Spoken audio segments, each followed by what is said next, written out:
Bismillahirrahmanirrahim. Assalamualaikum warahmatullahi wabarakatuh. Maha suci Allah, segala puji dan syukur kita panjatkan kehadirat Allah. Semoga kita selalu dalam lindungan berkah dan ridho Allah Subhanahu wa taala. Subhanallah walhamdulillah astagfirullah wallahu akbar.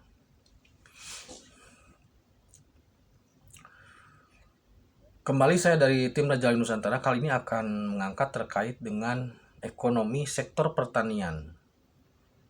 Kenapa penting? Karena memang negara kita ini yang utama adalah pertanian dan perikanan sebenarnya. Yang utama itu sebenarnya negara kita ini sebenarnya bukan negara agraris tetapi negara maritim gitu loh.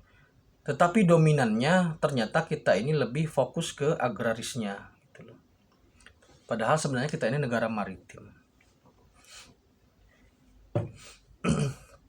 Nah, kita bicarakan pertanian. Mungkin lain waktu ada peternakan.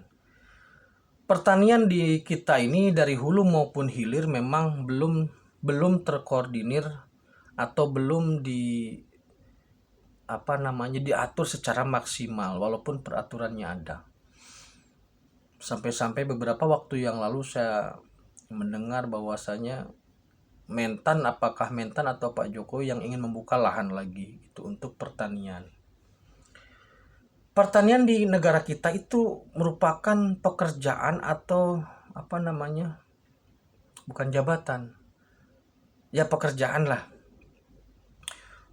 Bukanlah merupakan pekerjaan yang bergengsi. Petani di kita ini merupakan bahkan dikatakan kelas rendah gitu. Bukan saya merendahkan petani, bukan. Cara pandang kita seolah-olah petani ini tidak bernilai gitu loh maksudnya. Padahal petani ini merupakan inti atau kunci dari pergerakan ekonomi awal di situ. Sehebat apapun sebuah negara kalau nggak ada Indonesia lah, sehebat apapun Indonesia kalau nggak ada padi mau bagaimana? Mau makan apa kita? Sedangkan di luar negeri pekerjaan sebagai petani itu bergengsi. Kenapa demikian? Kenapa bergengsi ya? Karena dikelola secara modern dari mulai bibit, teknologi pertanian, distribusinya semua dikelola secara modern. Gitu. Sehingga memberikan keuntungan dan manfaat yang besar kepada para petani.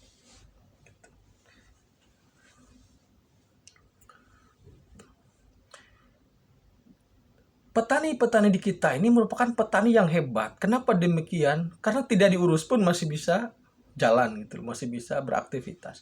Tetapi kalau kita mendengar keluhan dari petani,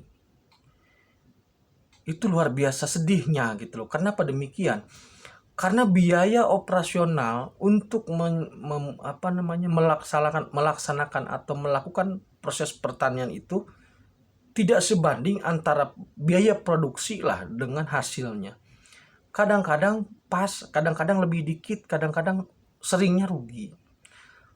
Kemudian kenapa masih dijalankan pertanian itu? Karena masyarakat kita masih berkeyakinan bahwasanya pertanian itu hasilnya sekaligus gitu, maksudnya walaupun rugi tapi hasilnya ada gitu. Secara ekonomi hitung-hitungan itu rugi, banyak yang rugi lah gitu. Banyak yang rugi. Nah, kerusakan dari sistem pertanian ini banyak aspek. Yang pertama dari bibit lah itu. Kita memerlukan strategi pembibitan yang lebih unggul gitu. Sehingga nilai dari pertanian itu nanti akan naik. Yang kedua pupuk. Sampai sekarang masalah pupuk di negara kita ini masih juga belum selesai. Gitu. Petani kan pupuk bagi petani itu kan merupakan nasi bagi kita gitu loh. Jadi pupuk bagi petani itu, pupuk bagi padi itu merupakan hal yang sangat krusial. Sekarang pupuk distribusinya susah, harganya sangat mahal dan tidak stabil. Kadang ada, kadang tidak ada, kadang ada juga mahal. Gitu loh. Padahal itu hal yang sangat esensial untuk pertanian. Jadi permasalahan pupuk juga belum selesai. Kemudian permasalahan distribusi dan harga. Ketika petani akan panen, baik itu kedelai atau padi, pemerintah impor, sehingga harga petani jatuh. Jadi disitulah ruginya petani. Ketika mau panen, mau ngambil untung, harga jatuh. Sehingga nilai-nilai ekonomisnya tidak menguntungkan. Nah, kemudian teknologi pertanian. Dalam video saya tentang Nabi Daud yang ada di Solo, sebenarnya Nabi Daud itu adalah nabi yang memiliki kemampuan terhadap pengelolaan besi atau logam. Jadi kenapa orang Jawa bisa membuat gamelan? Karena memang Nabi Daud itu dulu ada di Solo. Ada di video sebelumnya. Teknologi pertanian kita saat ini itu masih menggunakan teknologi-teknologi zaman Nabi Daud. Jadi belum, teknologi pertanian kita ini masih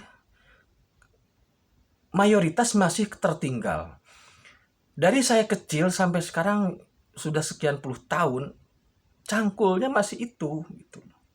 Cangkulnya masih itu. Jadi teknologi dalam pembibitan, dalam semai dan sebagainya, termasuk dalam alat pertanian, itu masih menggunakan teknologi-teknologi yang lama.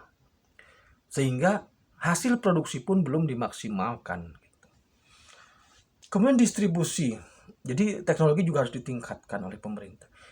Kemudian distribusi atau penerimaan hasil panen. Sebenarnya sebaiknya sebelum petani menanam padi atau kita contohkan padi aja dulu yang dominan ya. Sebelum petani menanam padi itu seharusnya ada komitmen dengan pemerintah, dalam hal ini Bulog lah umpamanya, untuk membuat kesepakatan harga. Jadi sebelum panen atau sebelum menanam padi sudah ada kesepakatan harga bahwa berapa harga yang diterima pada 3 bulan ke depan. Kenapa demikian? Supaya petani itu sudah bisa mengkalkulasi. Jadi negara harus melindungi petani dalam hal ini, jaminan atau garansi terkait dengan harga yang akan diterima oleh petani. Jika harga sudah ditentukan sekian, nanti importir nakal itu akan enggan melakukan impor. Kenapa? Karena harga dari petani stabil, harga berasnya stabil.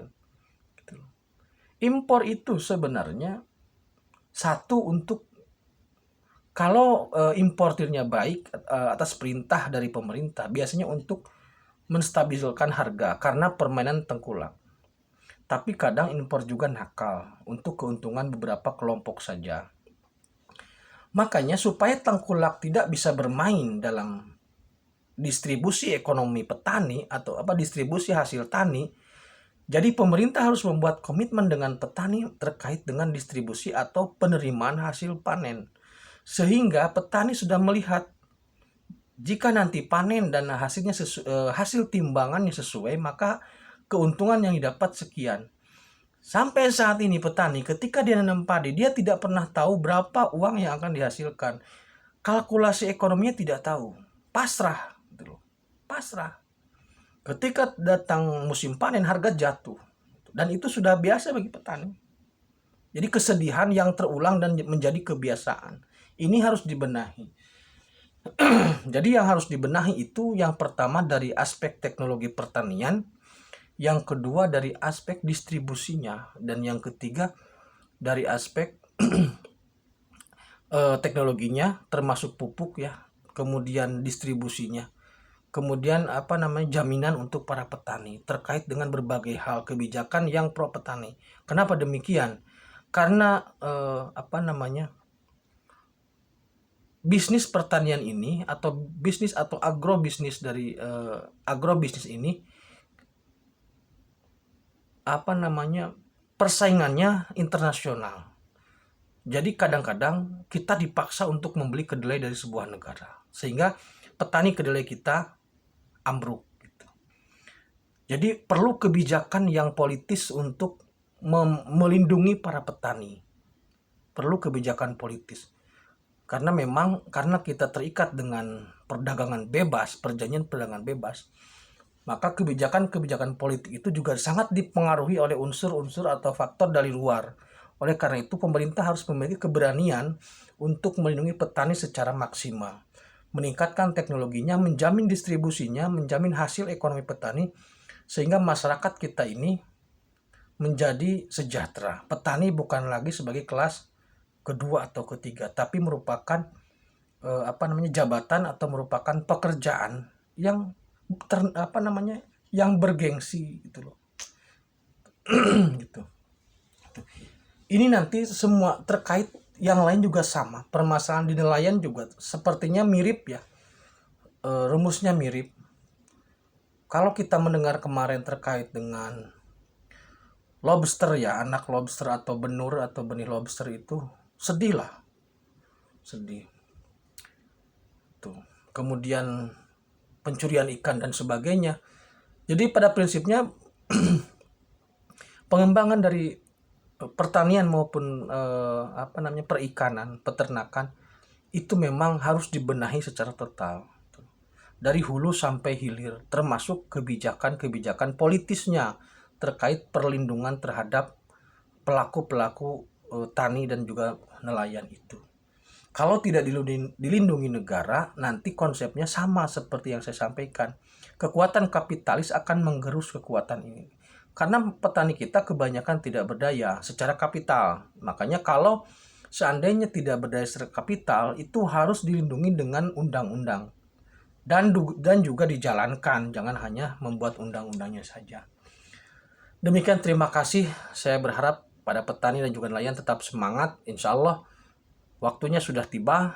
Jika waktunya sudah tiba, maka kesejahteraan itu adalah milik setiap orang yang memperjuangkannya. Terima kasih. Khairul kalam. Assalamualaikum warahmatullahi wabarakatuh.